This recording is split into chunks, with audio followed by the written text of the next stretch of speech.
inside this cover, we have our first air filter, and the K950, it is foam. Okay. Inside here, we have our second stage air filter, which is paper. We also have our spark plug 0.020 gap. That back on. Inside here, we have our carburetor. Carburetor is used to get proper air-fuel mixture into the saw. Also in the carburetor, this saw has fixed jets, so also another thing about the carburetor. And also, it has an idle speed adjuster somewhere in here. Actually, on the carburetor, you can only, it says, look in the owner's manual to make sure that you get proper air-fuel mixture in every saw position. So, okay, right here we have our decompression valve. This will be pressed every time that you start the saw. It reduces pressure in the cylinder, makes starting procedures easier.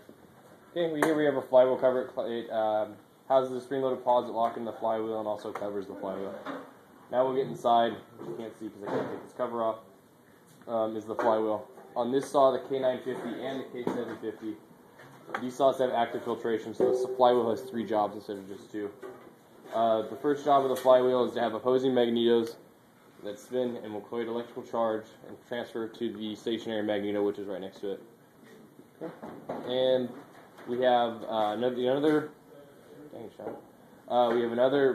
other job of the flywheel, other than the active filtration, is to have the fins that will pull air through the slots of the flywheel cover and push it into the motor to cool it. And the last job is, again, active filtration. It'll expel 80% of the particulates before it gets to the air filters. That's that side. Okay.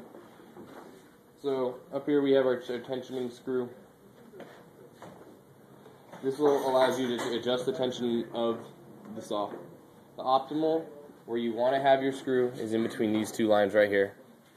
If you need to adjust the tension on the saw and it's out of adjustment, you need to slightly loosen these 2 bolts and adjust this in and shake the saw, and it'll retension itself up.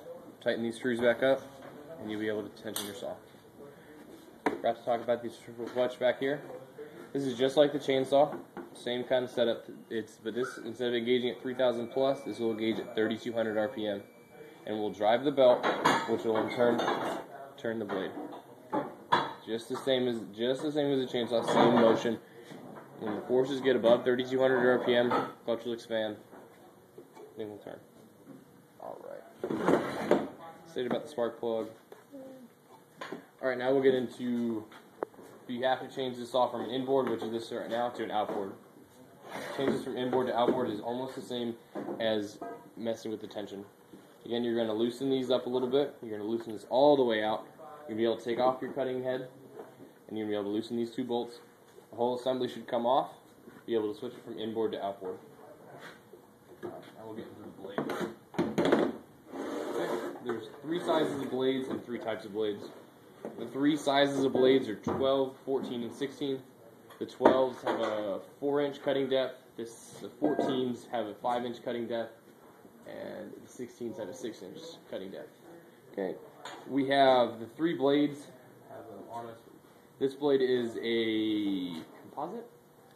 Abrasive. Abrasive. It has 2 uses, masonry and steel cutting. We have our diamond, and we have our carbide. Carbide's used for cutting wood. Diamond is used for cutting wet concrete, either wet operations or dry. Alright. Okay, troubleshooting for the saw. We'll go safety then troubleshooting.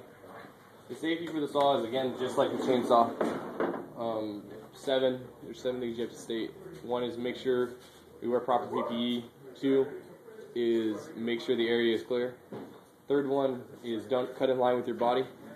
4th one is always keep the saw in proper running condition.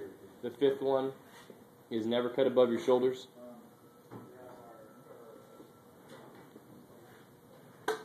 Oh, and 6th one, never leave the saw.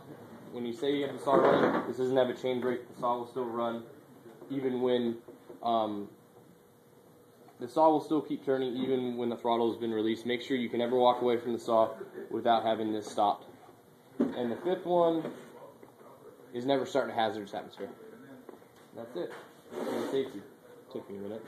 The maintenance for all of troubleshooting, there's no maintenance for it, other than it runs 50 to 1 oil. Okay, if the saw does not start, there's a couple things to check. First, check that you have proper fuel.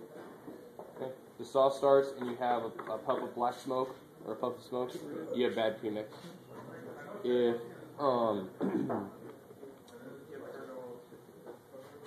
that's about it.